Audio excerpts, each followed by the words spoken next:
محترم سامعین گرامی، اسلام نے ہمیں ایک دوسرے کا بھائی قرار دیا ہے۔ ایمان والوں کو، مسلمانوں کو ایک دوسرے کا بھائی قرار دیا ہے۔ انما المؤمنون اخوہ، ایمان والے آپس میں بھائی بھائی ہیں، تو ان کو بھائیوں کی طرح ایک دوسرے کے ساتھ مل کر ایک دوسرے سے اچھے تعلقات بنا کر رہنا چاہیے۔ دوسرے کی خوشی کو اپنی خوشی سمجھیں، دوسرے کی غمی کو اپنی غمی سمجھیں۔ یہ ہے اخوت، بھائی چارہ، اور نبی کریم صلی اللہ علیہ وسلم نے بھی حکم دیا ہے، فرمایا وَكُونُوا عِبَادَ اللَّهِ اِخْوَانًا، اللہ کے بندو بھائی بھائی بن جاؤ۔ یعنی ایسا کوئی کام، کوئی عمل تمہارے ہاتھوں سے، تمہاری زبان سے سرزد نہ ہو جس سے آپس میں بھائی چارہ یہ خراب ہو، اخوت کو ٹھیس پہنچے، آپس میں نفرتیں پیدا ہوں، لڑائی جھگڑے تک نوبت پہنچ جائے، اسلام اس سے سختی سے منع کرتا ہے۔ اور اخوت کو قائم رکھنے کے لیے بہت سی اسلام نے ہمیں ہدایات دی ہیں، اور جو چیزیں اخوت کو، بھائی چارے کو خراب کرتی ہیں، نقصان پہنچاتی ہیں، ان سے بچنے کا حکم دیا ہے۔ اور ان میں سے ایک چیز جس سے بچنے کا حکم دیا ہے، دور رہنے کا حکم دیا ہے، اور وہ اخوت اور بھائی چارے کو نقصان پہنچاتی ہے، وہ حسد ہے۔ تو ہمارا دین اسلام ہمیں حسد سے منع کرتا ہے، حسد سے روکتا ہے، حسد سے بچنے کا حکم دیتا ہے۔ حسد کیا ہے؟ کہ آدمی کسی کی نعمت کو دیکھ کر، کسی بھی لحاظ سے اللہ تبارک و تعالیٰ نے کسی کو کچھ نوازا ہے، اور یہ اللہ کی تقسیم ہے، سب لوگ برابر نہیں ہیں، برابر ہو بھی نہیں سکتے۔ کسی کو کوئی اللہ تبارک و تعالیٰ نے نعمت دی، کسی کو کوئی، اور اسی طرح کسی کو کوئی پریشانی، مسئلہ کسی کو کوئی۔ تو کسی آدمی کی اچھی حالت کو دیکھ کر، اس پر اللہ تبارک و تعالیٰ کی نعمتوں کو دیکھ کر جلنا، اور ان کے زوال کی تمنا کرنا، کوشش کرنا، یہ حسد ہے۔ یعنی اس کو یہ نعمت کیوں ملی ہے، اس کے پاس یہ نعمت نہیں ہونی چاہیے۔ کسی کو صحت کی نعمت اللہ نے دی تو اس کے زوال کی آدمی تمنا کرے، اس پر حسد کرے، اس پر جلے، یہ منع ہے۔ کسی کو اللہ تبارک و تعالیٰ نے مال کی نعمت سے نوازا ہے، اس پر حسد کرنا، جلنا، اور اس کے زوال کی تمنا کرنا، کوشش کرنا، خواہش رکھنا، یہ حسد ہے، یہ منع ہے۔ کسی کو اللہ تبارک و تعالیٰ نے اولاد سے نوازا ہے اس پر حسد کرنا منع ہے۔ کسی کو اللہ تبارک و تعالیٰ نے معاشرے کے اندر کوئی مقام دیا ہے، کوئی عزت دی ہے، کوئی وقار دیا ہے، اس پر چلنا، اس پر حسد کرنا یہ منع ہے۔ مختلف چیزیں ہیں، نعمتیں ہیں، کسی بھی لحاظ سے اللہ تبارک و تعالیٰ نے کسی کو نوازا ہے تو اس پر اس کو برداشت نہ کرنا، اس کو دل سے قبول نہ کرنا اور اس کے ختم ہونے کی، اس سے چھن جانے کی خواہش کرنا، تمنا کرنا، کوشش کرنا، اور اگر چھن جائے تو اس پر خوش ہونا، یہ حسد ہے اور یہ اسلام میں منع ہے۔ کیوں؟ کیونکہ ہر مسلمان، تمام مسلمان آپس میں بھائی ہیں۔ تو اگر اللہ تبارک و تعالیٰ نے آپ کے بھائی کو کوئی چیز عطا فرمائی ہے، کوئی نعمت عطا فرمائی ہے، کوئی مقام عطا فرمایا ہے، تو آپ کو اس پر خوش ہونا چاہیے، اس کے لیے مزید برکت کی دعا کرنی چاہیے۔ چہ جائے کہ آدمی اس کو برداشت نہ کرے، اس پر جلے اور اس کے چھن جانے کی، ختم ہو جانے کی تمنا کرے یا کوشش کرے یا ارادہ رکھے، اسلام کی یہ تعلیم نہیں ہے، مومن کی یہ شان نہیں ہے، مسلمان کے یہ لائق نہیں ہے۔ مسلمان صاف دل، پاک دل و پاک باز، سادہ طبیعت کا، دوسروں کی خوشی پر خوش ہونے والا اور دوسروں کی غمی پر پریشان ہونے والا، یہ ہے مسلمان کی شان، یہ ہے اخوت کا تقاضا۔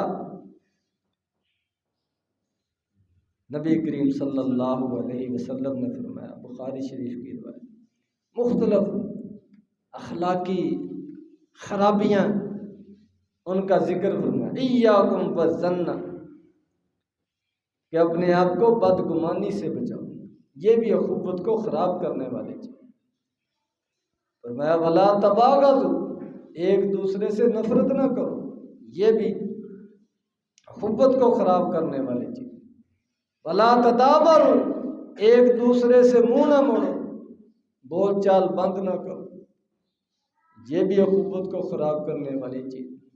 ولا تناجشوا، ایک دوسرے کے مقابلے میں، لین دین کے مقابلے میں، کاروبار کے مقابلے میں کسی کو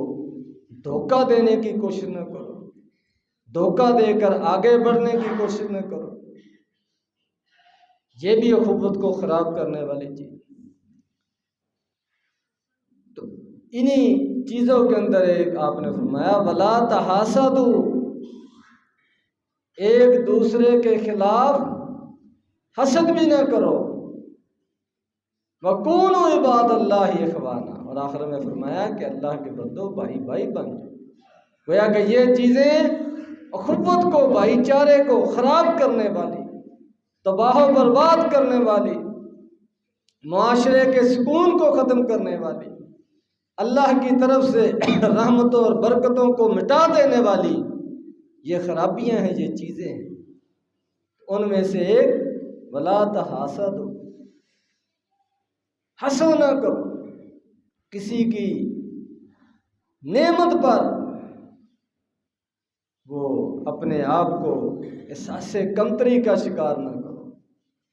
اپنے آپ کو محرومی کا شکار نہ سمجھو، اپنے آپ کو حقیر اور نیچا نہ سمجھو، اور پھر اس کی برابری کرنے کے لیے، اس کا مقابلہ کرنے کے لیے، اس سے آگے بڑھنے کے لیے اس کو نیچا دکھانے کی کوشش کرو، اس کے سائڈ پر اس کو کرنے کی کوشش کرو، میں کہ یہ ہرگز اجازت نہیں، اس سے سختی سے منع فرمایا گیا۔ اور جو آیت میں نے آپ کے سامنے تلاوت کی اس کے اندر بھی اللہ تبارک و تعالیٰ نے اسی چیز کا تذکرہ فرمایا وَلَا تَتَمَنَّوْا مَا فَضَّلَ اللَّهُ بِهِ بَعْضَكُمْ عَلَىٰ بَعْضٍ۔ قرآن مجید میں اللہ تبارک و تعالیٰ نے فرمایا کہ جو اللہ تبارک و تعالیٰ نے تم میں سے کسی کو کوئی فضیلت دی ہے، کسی کو فوقیت دی ہے، کسی کو کوئی مقام دیا ہے، میں اس کی تمنا نہ کرو کہ یہ اس کو کیوں ملا، یہ مجھے ملنا چاہیے، یہ ہمیں ملنا چاہیے، اس کو نہیں ملنا چاہیے تھا۔ فرمایا یہ تمنا نہ کرو، یہ اللہ کی تقسیم ہے،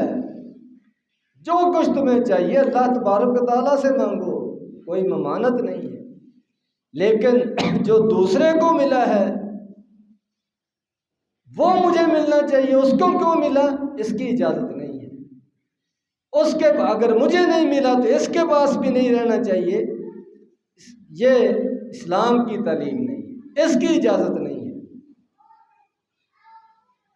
نبی کریم صلی اللہ علیہ وسلم نے فرمایا، تربیت فرمائی، میں انظروا الی من هو اسفل منکم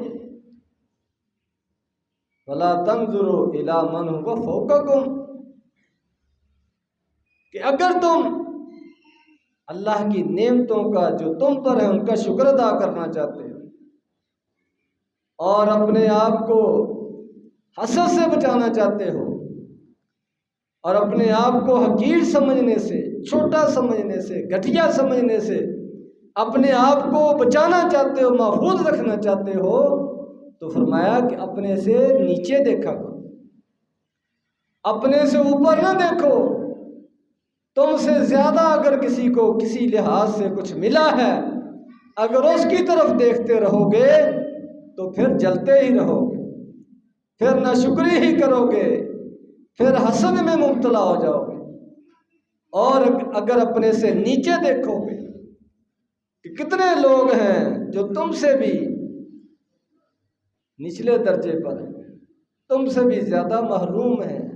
صحت کے لحاظ سے، مال کے لحاظ سے، اولاد کے لحاظ سے، رہائش کے لحاظ سے اور دنیا کی باقی ساری چیزیں، کتنے ہی بے شمار لوگ جن سے تم بہتر ہو۔ تو فرمایا اگر اللہ کا شکر ادا کرنا چاہتے ہو تو پھر اپنے سے نیچے والوں کو دیکھو، اگر حسد سے بچنا چاہتے ہو تو اپنے سے نیچے والوں کو دیکھو، پھر تمہارے اندر اللہ کی نعمتوں کا احساس پیدا ہو اور پھر اس کا شکر ادا کرنے کا جذبہ پیدا ہوگا کہ شکر اللہ تبارک و تعالیٰ نے مجھے بہت کچھ دیا ہوا ہے۔ تو اس طرح شکر کرنے سے اللہ تبارک و تعالیٰ تمہیں مزید نوازیں گے اور زیادہ دیں گے، اور اگر شکر نہیں کرو گے، جلتے رہو گے، حسد کے اندر مبتلا ہو جاؤ گے، تو پھر کسی کا کچھ نہیں بگڑے گا، اپنا ہی نقصان کرو گے۔ تمہاری اپنی صحت پر، ذہن پر وہ برے اثرات پڑیں گے، غصے کے اندر ہمیشہ تم مبتلا رہو، بلڈ پریشر، ڈپریشن، اس کا شکار ہو جاؤ گے، حسد کی آگ میں خود ہی جلتے رہو گے، اس کو کوئی نقصان نہیں ہوگا، اور اللہ تبارک و تعالیٰ کو تم ناراض کر بیٹھو گے، گویا کہ تم اللہ کے فیصلوں پر، اللہ کی تقدیر پر وہ شکوہ کر رہے ہو، اس کو غلط قرار دے رہے ہو۔ ہاں اگر تمہیں کوئی چیز چاہیے تو اللہ تبارک و تعالیٰ سے ڈائریکٹ مانگو، اور اس کی اجازت ہے۔ نبی کریم صلی اللہ علیہ وسلم نے خاص طور پر دو چیزوں کا ذکر فرمایا کہ اگر کسی نے کسی کو دیکھ کر رشک کرنا ہو، حسد بمانے رشک کرنا ہو، تو ایک وہ آدمی جس کو اللہ تبارک و تعالیٰ نے علم سے نوازا ہے، قرآن سے نوازا ہے، اور وہ اس کے ذریعے سے لوگوں کو تعلیم دیتا ہے، لوگوں کی اصلاح کرتا ہے، لوگوں کی رہنمائی کرتا ہے، لوگوں کو سیدھے راستے پر لاتا ہے، لوگوں کے مسائل حل کرتا ہے، لوگوں کے فیصلے کرتا ہے، ان کی رہنمائی کرتا ہے، ان کو فتوے دیتا ہے۔ تو فرمایا کہ ایسے آدمی کو دیکھ کر خواہش کی جا سکتی ہے، حسد بمانے رشک کیا جا سکتا ہے کہ کاش کہ اللہ تبارک و تعالیٰ مجھے بھی یہ مقام عطا فرمائے، مجھے بھی یہ سعادت سے مستفید فرمائے، یہ خواہش کی جا سکتی۔ اور فرمایا دوسرا وہ آدمی جس کو اللہ تبارک و تعالیٰ نے بہت زیادہ مال و دولت سے نوازا ہے اور وہ اس کو نیکی کے راستوں میں خرچ کرتا ہے، اس میں اللہ کے حق کو پہچانتا ہے، اس سے اپنی آخرت کا ذخیرہ جمع کر رہا ہے، رفاہ عامہ کے کاموں میں اس کو صرف کرتا ہے۔ تو فرمایا کہ ایسے آدمی کو دیکھ کر رشک کیا جا سکتا ہے، تمنا کی جا سکتی ہے، خواہش کی جا سکتی ہے، دعا کی جا سکتی ہے کہ اللہ تبارک و تعالیٰ اگر مجھے بھی اس طرح مال و دولت سے نوازے تو میں بھی خیر کے کاموں میں، نیکی کے کاموں میں زیادہ سے زیادہ خرچ کروں گا، آگے بڑھنے کی کوشش کروں گا۔ تو اس طرح آدمی خواہش اور تمنا کر سکتا ہے، دعا کر سکتا ہے، لیکن دوسرے کے پاس نعمت کو دیکھ کر برداشت نہ کرنا اور اندر ہی اندر جل جانا اور پھر اس کے زوال کی، اس سے چھن جانے کی تمنا کرنا، کوشش کرنا، یہ مسلمان کی شان کے لائق نہیں، اسلام کی یہ تعلیمات میں سے نہیں ہے۔ اس کا سب سے پہلا نقصان حسد کرنے والے کو خود ہوتا ہے، اس کی طبیعت پر، اس کی صحت پر، اس کے ذہن پر اس کے برے اثرات پڑتے ہیں۔ فرمایا نبی کریم صلی اللہ علیہ وسلم، دب الیکم داء الامم قبلکم الحسد والبغضاء، ترمذی شریف کی روایت۔ فرمایا کہ پہلے لوگوں کی امتوں کی جو بیماریاں ہیں، جو خرابیاں ہیں، وہ آہستہ آہستہ تمہارے اندر بھی آ جائیں گی۔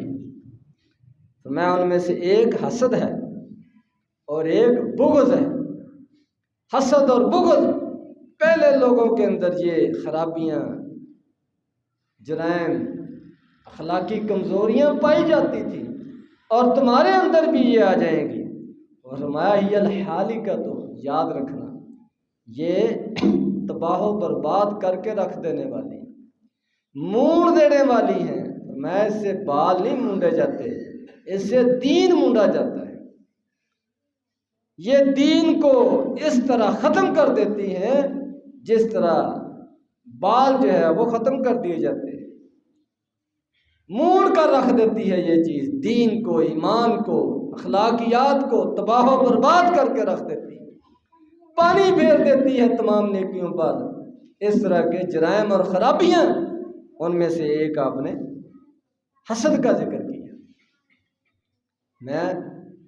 یہی حسد تھا جو ابلیس کو لے ڈوبا جب اللہ تبارک و تعالیٰ نے آدم علیہ السلام کو بنایا اور اس کو سجدہ کرنے کا حکم دیا، تو ابلیس کو حسد جو ہے اس نے تباہ و برباد کر دیا۔ اس نے کہا یہ کیسے مجھ سے بڑھ گیا، اس کو میں سجدہ کیوں کروں، اس کو اپنے آپ سے بڑا کیوں سمجھوں، یہ نہیں پتا کہ میرے رب کا حکم ہے، اللہ تبارک و تعالیٰ کا فیصلہ ہے، اس کی تقسیم ہے، ادھر نہیں دیکھا، بس اپنے آپ کو اور آدم علیہ السلام کو دیکھنا شروع کر کہ اس کی کیا حیثیت ہے کہ اس کو سجدہ کروں، اس کو بڑا مانوں۔ یہ حسد اس کو لے ڈوبا اور قیامت تک کے لیے اللہ تبارک و تعالیٰ کے دربار سے، اللہ کی رحمت سے اس کو دتکار دیا گیا، دور کر دیا گیا، اور ہمیشہ اس پر لعنت برستی ہے۔ اور اس کی یہ کوشش ہے کہ جس طرح میں تباہ و برباد ہوا ہوں،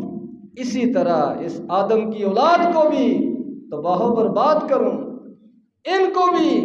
ان خرابیوں کے اندر مبتلا کروں، ان کو بھی حسد کے اندر، بغض کے اندر، کینے کے اندر، نفرت کے اندر، لڑائی جھگڑے کے اندر ان کو مبتلا کرو، یہ اس کی کوشش ہے۔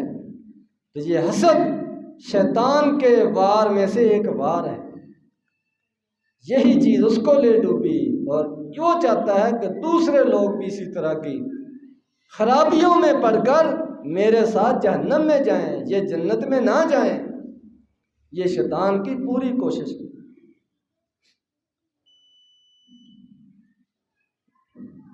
قرآن مجید میں اللہ تبارک و تعالیٰ نے اہل کتاب کا بھی ذکر کیا، میں ود کثیر من اہل الکتاب لو یردونکم من بعد ایمانکم کفارا، کہ یہ اہل کتاب یہود و نصارہ ان کی خواہش ہے، ان کی کوشش ہے کہ یہ تمہیں تمہارے ایمان لانے کے بعد دوبارہ کفر کی طرف لے جائیں، کافر بنا دیں، حسداً من عند انفسہم، یہ ان کے حسد کا نتیجہ ہے، حسد کی وجہ سے کہ ان کو یہ نعمت کیوں ملی ہے، آخری نبی ان کی طرف کیوں آیا، آخری کتاب ان کو کیوں ملی، آخری نبی پر یہ ایمان کیوں لائے۔ ہم اگر گمراہ ہوئے ہیں، غلط راستے پر چل پڑے ہیں، تو ان کو بھی سیدھے راستے پر رہنے نہیں دینا، یہ ان کو حسد کھائے جا رہا ہے۔ اور یہی حسد اب بھی کافر قوموں کے اندر، مسلمانوں کے دشمنوں کے اندر موجود ہے، کہ جس طرح ہم ہر لحاظ سے، ایمان کے لحاظ سے، اخلاقیات کے لحاظ سے، کردار کے لحاظ سے، معاشرے کے لحاظ سے تباہ و برباد ہو چکے ہیں، مسلمان بھی یہ اسی طرح ہماری طرح ہو جائیں، یہ صاف ستھرے نہ رہیں، ان کے اخلاق پاکیزہ نہ رہیں، ان کے اندر حیا باقی نہ رہے، یہ بھی حسد جو ہے اس کی وجہ سے وہ مسلمانوں کو نیچا دکھانا چاہتے ہیں، اپنے برابر لانا چاہتے ہیں، اور اپنے آپ سے اوپر نہیں دیکھنا چاہتے، اور مسلمان ان جیسا کو عمل کرتے ہیں تو بڑے خوش ہوتے ہیں کہ ہم ایک ہیں، ہمارے جیسے ہیں، اور جب کوئی کسی کام میں ان کی مخالفت کی جائے، مسلمان وہ اسلام پر ڈٹ جائیں، قائم ہو جائیں، تو حسد جو ہے ان کو لے ڈوبتا ہے کہ یہ ہماری طرح کیوں خراب نہیں ہوتے، ان کے اندر یہ جرائم، یہ خرابیاں کیوں نہیں آتی۔ یہ شروع دن سے ابلیس اور اس کے پیروکاروں کی کوشش ہے، تو ان میں سے ایک خرابی یہ حسد بھی ہے۔ تو مسلمانوں کو بھی آپس میں ایک دوسرے سے حسد کرنے سے سختی سے منع کیا۔ میں کہ اللہ تبارک و تعالیٰ نے آپ کے کسی بھائی کو، کسی رشتہ دار کو، کسی دوست کو کوئی مقام دیا ہے، کوئی فوقیت دی ہے، کوئی مرتبہ دیا ہے، کوئی نعمت دی ہے، تو آپ اس کو مبارکباد دیں، اس کے ساتھ خوشی کا اظہار کریں، اس کے لیے مزید ترقیوں کی دعا کریں، اور جو دوسروں کے لیے دعا کرتا ہے اللہ تبارک و تعالیٰ وہ دعا اس کے حق میں پہلے قبول کرتے ہیں۔ تو یہ اسلام کی تعلیم ہے، اخوت، بھائی چارہ اور محبت، یہ اسلام کے، مسلمانوں کے معاشرے کے اندر نظر آنا چاہیے، یہ حقیقی اور سچا اسلامی معاشرہ ہے۔ اللہ تبارک و تعالیٰ مجھے اور آپ کو سمجھنے کی، عمل کرنے کی توفیق عطا فرمائے۔ وآخر دعوانا ان الحمد للہ رب العالمین۔